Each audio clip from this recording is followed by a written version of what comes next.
असमत् गुरुभ्यो नमः। ओम श्रीमते रामानुजाय नमः। कार्यक्रम में हमारे साथ उपस्थित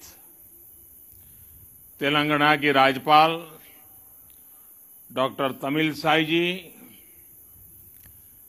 पूज्य श्री जीयर स्वामी जी, केंद्रीय मंत्रिमंडल के मेरे सहयोगी श्री जी कृष्ण रेड्डी जी, श्रीमान डॉक्टर रामेश्वर राव जी, भागवत विभूतियों से संपन्न सभी पूज्य संतगण, देवी और सज्जनों, आज मां सरस्वती की आराधना के पावन पर्व वसंत पंचमी का शुभ अवसर है। मां शारदा की विशेष कृपा अवतार श्री रामानुजाचार्य जी की प्रतिमा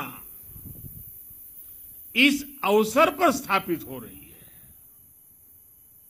मैं आप सभी को वसंत पंचमी की भी शुभकामनाएं देता हूं। मैं मां सरस्वती से ये प्रार्थना करता हूं कि जगतगुरु रामानुजाचार्य जी का ज्ञान विश्व का पथ प्रदर्शन करे। साथियों, हमारे यहां कहा गया है, ध्यान मूलम गुरु मूर्ति, ध्यान मूलम गुरु मूर्ति, अर्थात हमारे गुरु की मूर्ति ही हमारे ध्यान का केंद्र है, क्योंकि गुरु के माध्यम से ही हमारे लिए ज्ञान प्रकट होता है। जो अबोध है हमें उसका बोध होता है। अप्रकट को प्रकट करने की ये प्रेरणा, सूक्ष्म को भी साकार करने का ये संकल्प, यही भारत की परंपरा रही है। हमने हमेशा उन मूल्यों और विचारों को आकार दिया है जो युगों युगों तक मानवता को दिशा दिखा सके। आज एक बार फिर जगत गुरु श्री रामानुजाचार्य जी की इस भव्य विशाल मूर्ति के जरिए भारत मानवीय ऊर्जा और प्रेरणाओं को मूर्त रूप दे रहा है। रामानुजाचार्य जी की ये प्रतिमा उनके ज्ञान, वैराग्य और आदर्शों की प्रतीक है। मुझे विश्वास है ये प्रतिमा न केवल आने वाली पीढ़ियों को प्रेरणा देगी, बल्कि भारत की प्राचीन पहचान को भी मजबूत करेगी। मैं आप सभी को, सभी देशवासियों को और पूरे विश्व में फैले रामानुजाचार्य जी के सभी अनुयायियों को इस शुभ अवसर पर अनेक अनेक बधाई देता हूं। साथियों, अभी मैं 108 दिव्य देशम मंदिरों के दर्शन करके आ रहा हूं। आलवार संतों ने जिन 108 दिव्य देशम मंदिरों का दर्शन पूरे भारत में भ्रमण करके किया था, कुछ वैसा ही सौभाग्य मुझे आज श्री रामानुजाचार्य जी की कृपा से यही मिल गया। मानवता के कल्याण का जो यज्ञ उन्होंने 11वीं शताब्दी में शुरू किया था, वही संकल्प यहां 12 दिनों तक विभिन्न अनुष्ठानों में दोहराया जा रहा है। पूज्य श्री जीयर स्वामी जी के स्नेह से आज विश्वक्सेन इष्टि यज्ञ की पूर्णाहुति में शामिल होने का सौभाग्य भी मुझे मिला है। मैं इसके लिए पूज्य जीयर स्वामी जी का विशेष रूप से आभार प्रकट करता हूं। उन्होंने मुझे बताया है कि विश्वक्सेन इष्टि यज्ञ संकल्पों और लक्ष्यों की पूर्ति का यज्ञ है। मैं इस यज्ञ के संकल्प को देश के अमृत संकल्पों की सिद्धि के लिए नतमस्तक होकर के समर्पित करता हूं। इस यज्ञ का फल मैं अपने 130 करोड़ देशवासियों के सपनों की पूर्ति के लिए अर्पित करता हूं। साथियों, दुनिया की अधिकांश सभ्यताओं में, अधिकांश दर्शनों में किसी विचार को या तो स्वीकार किया गया है या फिर उसका खंडन किया गया है। लेकिन भारत एक ऐसा देश है जिसके मनीषियों ने ज्ञान को खंडन, मंडन, स्वीकृति, अस्वीकृति इससे ऊपर ही उठा करके देखा। स्वयं उससे ऊपर उठे, दिव्य दृष्टि से उस विवाद को देखा। हमारे यहां अद्वैत भी है और द्वैत भी है, और इन द्वैत अद्वैत को समाहित करते हुए श्री रामानुजाचार्य जी का विशिष्टाद्वैत भी हमारे लिए प्रेरणा है। रामानुजाचार्य जी के ज्ञान की एक अलग भव्यता है। साधारण दृष्टि से जो विचार परस्पर विरोधाभासी लगते हैं, रामानुजाचार्य जी उन्हें बड़ी सहजता से एक सूत्र में पिरो देते हैं। उनके ज्ञान से, उनकी व्याख्या से सामान्य मानवी भी उससे जुड़ जाता है। आप देखिए, एक और रामानुजाचार्य जी के भाष्यों में ज्ञान की पराकाष्ठा है, तो दूसरी ओर वे भक्ति मार्ग के जनक भी हैं। एक और वो समृद्ध संन्यास परंपरा के संत भी हैं, और दूसरी ओर गीता भाष्य में कर्म के महत्व को भी अत्यंत उत्तम रूप में प्रस्तुत करते हैं। वो खुद भी अपना पूरा जीवन कर्म के लिए समर्पित करते रहे। रामानुजाचार्य जी ने संस्कृत ग्रंथों की भी रचना की और तमिल भाषा को भी भक्ति मार्ग में उतना ही महत्व दिया। आज भी रामानुज परंपरा के मंदिरों में थिरुप्पावाई के पाठ के बिना शायद ही कोई अनुष्ठान पूरा होता हो। साथियों, आज जब दुनिया में सामाजिक सुधारों की बात होती है, प्रगतिशीलता की बात होती है, तो माना जाता है कि सुधार जड़ों से दूर जाकर ही होगा। लेकिन जब हम रामानुजाचार्य जी को देखते हैं तो हमें एहसास होता है कि प्रगतिशीलता और प्राचीनता में कोई विरोध नहीं है। ये जरूरी नहीं है कि सुधार के लिए अपनी जड़ों से दूर जाना पड़े, बल्कि जरूरी ये है कि हम अपनी असली जड़ों से जुड़े, अपनी वास्तविक शक्ति से परिचित हो। आज से 1000 साल पहले तो रूढ़ियों का दबाव, अंधविश्वास का दबाव कल्पना के बाहर कितना ज्यादा रहा होगा। लेकिन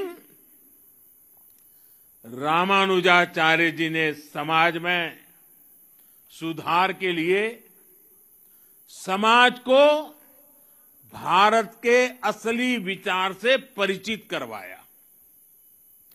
उन्होंने दलितों, पिछड़ों को गले लगाया। उस समय जिन जातियों को लेकर कुछ और भावना थी, उन जातियों को उन्होंने विशेष सम्मान दिया। यादवगिरी पर उन्होंने नारायण मंदिर बनवाया, जिसमें दलितों को दर्शन पूजन का अधिकार दिया। रामानुजाचार्य जी ने बताया कि धर्म कहता है न जाति ही कारणम लोके गुणाः कल्याण हेतव। अर्थात संसार में जाति से नहीं, गुणों से कल्याण होता है।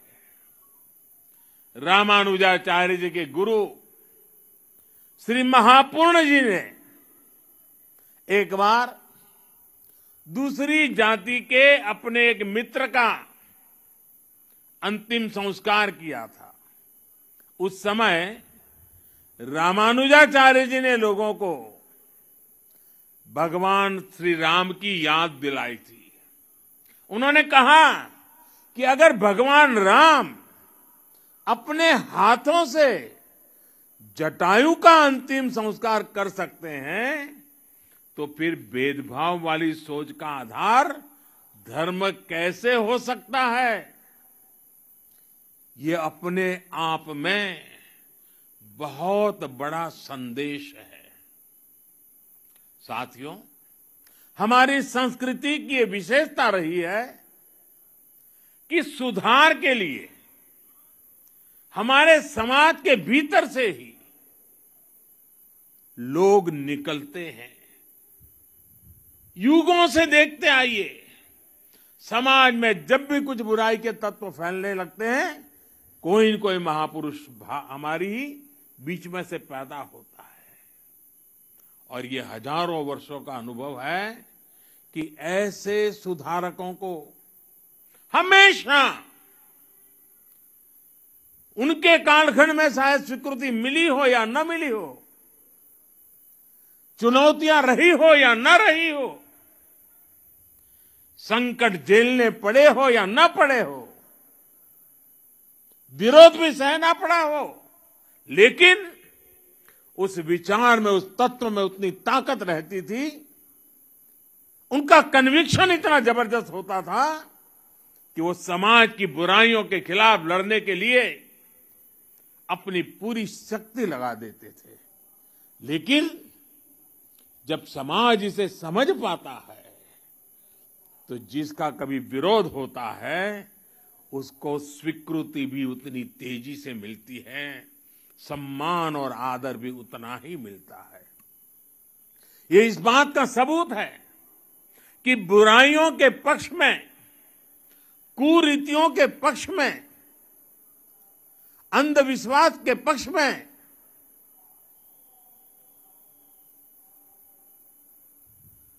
इन जनरल हमारे समाज में सोशल सैंक्शन नहीं होता है। जो बुराई से लड़ते हैं, जो समाज को सुधारते हैं, हमारे यहां उन्हें ही मान और सम्मान मिलता है। भाइयों और बहनों, आप सब लोग रामानुजाचार्य जी के जीवन के विभिन्न आयामों से परिचित है।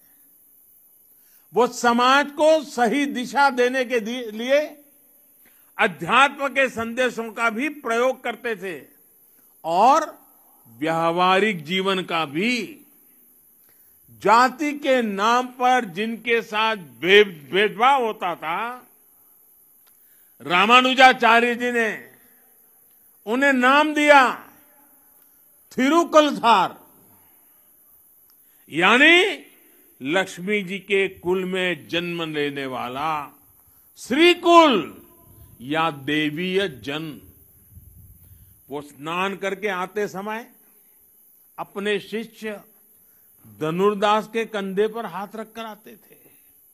ऐसा करके रामानुजाचार्य जी छुआछूत की बुराई को मिटाने का संकेत देते थे। यही वजह थी कि बाबा साहब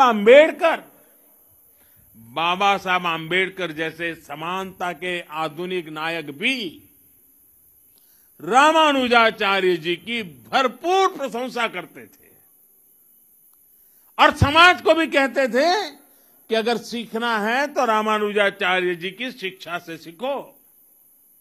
और इसलिए आज रामानुजाचार्य जी की विशाल मूर्ति स्टैच्यू ऑफ इक्वालिटी इसके रूप में समानता का संदेश दे रही है। इसी संदेश को लेकर आज देश सबका साथ, सबका विकास, सबका विश्वास और सबका प्रयास के मंत्र के साथ अपने नए भविष्य की नींव रख रहा है। विकास हो, सबका हो, बिना भेदभाव हो। सामाजिक न्याय सबको मिले, बिना भेदभाव मिले।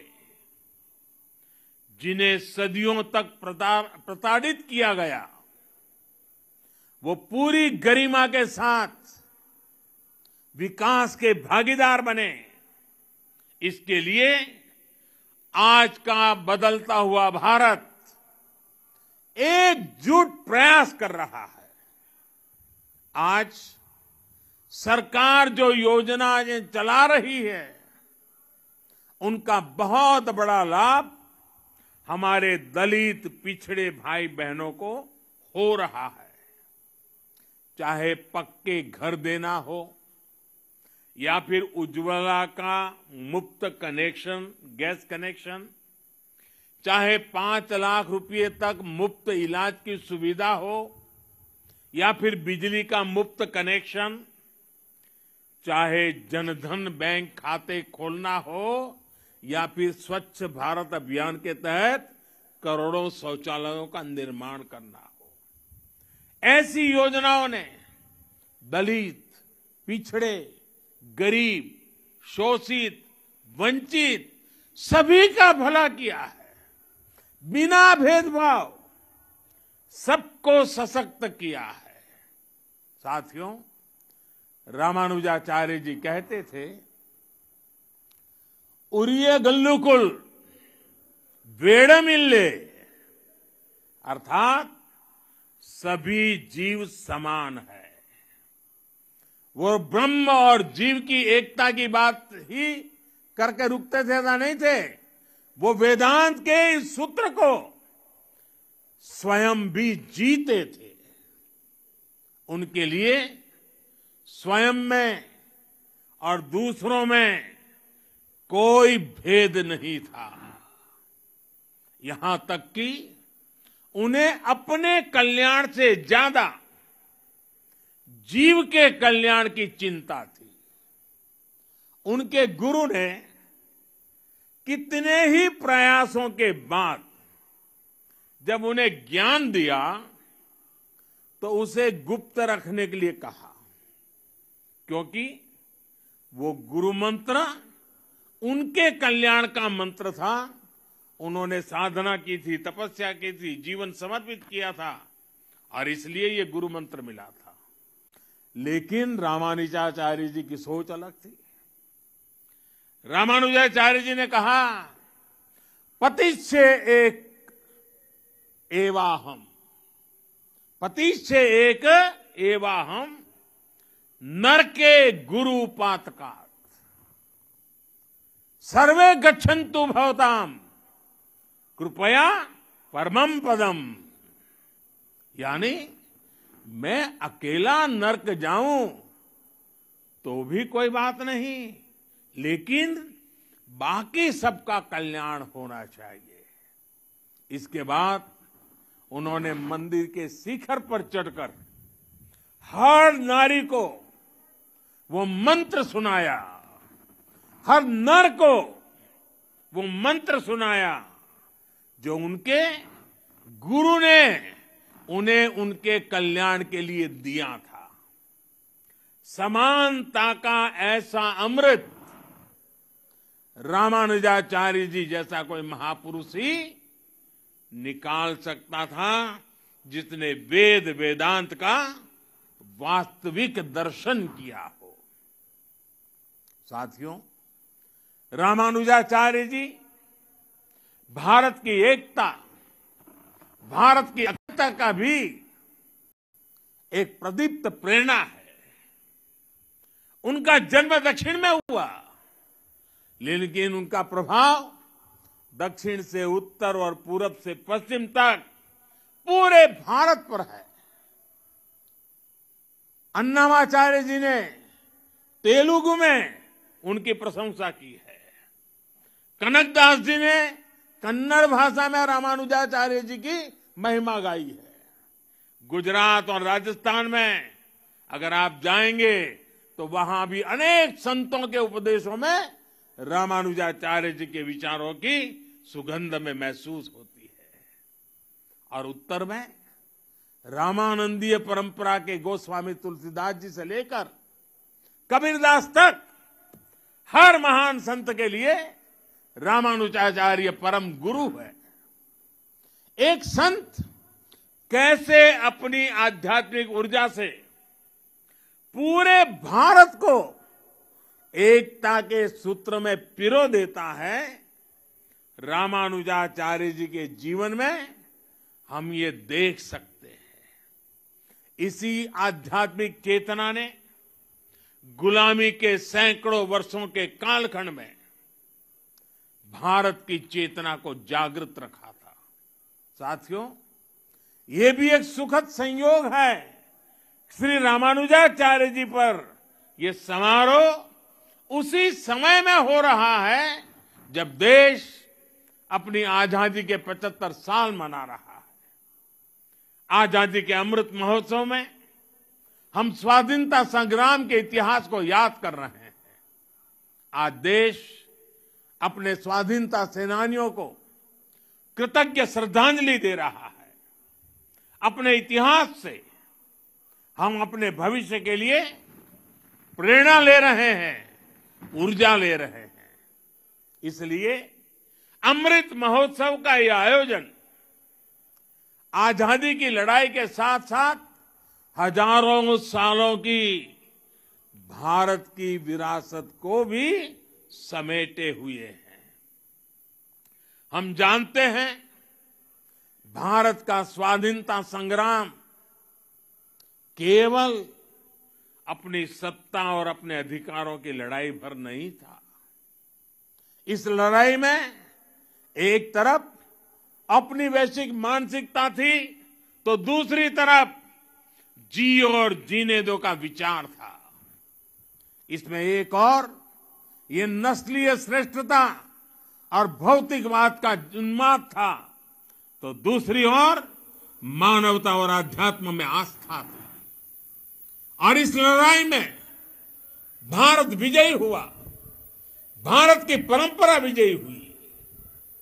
भारत के स्वाधीनता संग्राम में समानता, मानवता और अध्यात्म की वो ऊर्जा भी लगी थी जो भारत को रामानुजाचार्य जी जैसे संतों से मिली थी। क्या हम गांधी जी के बिना अपने स्वाधीनता संग्राम की कल्पना कर सकते हैं? और क्या हम अहिंसा और सत्य जैसे आदर्शों के बिना गांधी जी की कल्पना कर सकते हैं? आज भी गांधी जी का नाम आते ही वैष्णवजन तो तेने रे कहिए, ये धुन हमारे अंतर मन में बजने लगती है। इसके रचयिता नरसिंह मेहता जी रामानुजाचार्य जी की भक्ति परंपरा के ही महान संत थे। इसलिए हमारी आजादी की लड़ाई को जिस तरह हमारी आध्यात्मिक चेतना ऊर्जा दे रही थी, वही ऊर्जा आजादी के 75 साल में हमारे अमृत संकल्पों को भी मिलनी चाहिए। और आज जब मैं भाग्यनगर में हूं, हैदराबाद में हूं, तो सरदार पटेल जी का विशेष उल्लेख जरूर करूंगा। वैसे किशन रेड्डी जी ने अपने वक्तव्य में बड़ा विस्तार से उसके लिए कहा। भाग्यनगर का कौन ऐसा भाग्यशाली होगा, कौन ऐसा हैदराबादी होगा जो सरदार पटेल की दीर्घदृष्टि, सरदार पटेल का सामर्थ्य और हैदराबाद के आन बान शान के लिए सरदार साहब की कूटनीति को न जानता हो। आज देश में एक और सरदार साहब की स्टैच्यू ऑफ यूनिटी, एकता की शपथ दोहरा रही है, तो रामानुजाचार्य जी की स्टैच्यू ऑफ इक्वालिटी समानता का संदेश दे रही है। यही एक राष्ट्र के रूप में भारत की चिर पुरातन विशेषता है। हमारी एकता सत्ता या शक्ति की बुनियाद पर नहीं खड़ी होती। हमारी एकता समानता और समादर इस सूत्र से सृजित होती है। और साथियों, आज जब मैं तेलंगाना में हूं, तो इस बात का जिक्र भी जरूर करूंगा कि कैसे तेलुगु कल्चर ने भारत की विविधता को सशक्त किया है। तेलुगु कल्चर की जड़ों का विस्तार सदियों में फैला हुआ है। अनेक महान राजा रानियां इसके ध्वजवाहक रहे हैं। सातवाहन हो, काकातिया हो या विजयनगर साम्राज्य, सभी ने तेलुगु संस्कृति की पताका को बुलंद किया। महान कवियों ने तेलुगु संस्कृति को समृद्ध किया है। पिछले वर्ष ही तेलंगाना में स्थित 13वीं शताब्दी के काकातिया रुद्रेश्वर रामाप्पा मंदिर को यूनेस्को विश्व धरोहर स्थल घोषित किया गया है। वर्ल्ड टूरिज्म ऑर्गेनाइजेशन ने पोचमपल्ली को भी भारत के सबसे बेहतरीन टूरिज्म विलेज का दर्जा दिया है। पोचमपल्ली की महिलाओं का हुनर पोचमपल्ली साड़ियां के रूप में विश्व विख्यात है। ये वो संस्कृति है जिसने हमें हमेशा सद्भाव, भाईचारा और नारी शक्ति का सम्मान करना सिखाया है। तेलुगु संस्कृति की इस गौरवशाली परंपरा को आज तेलुगु फिल्म इंडस्ट्री भी पूरे आन बान शान से आगे बढ़ा रही है।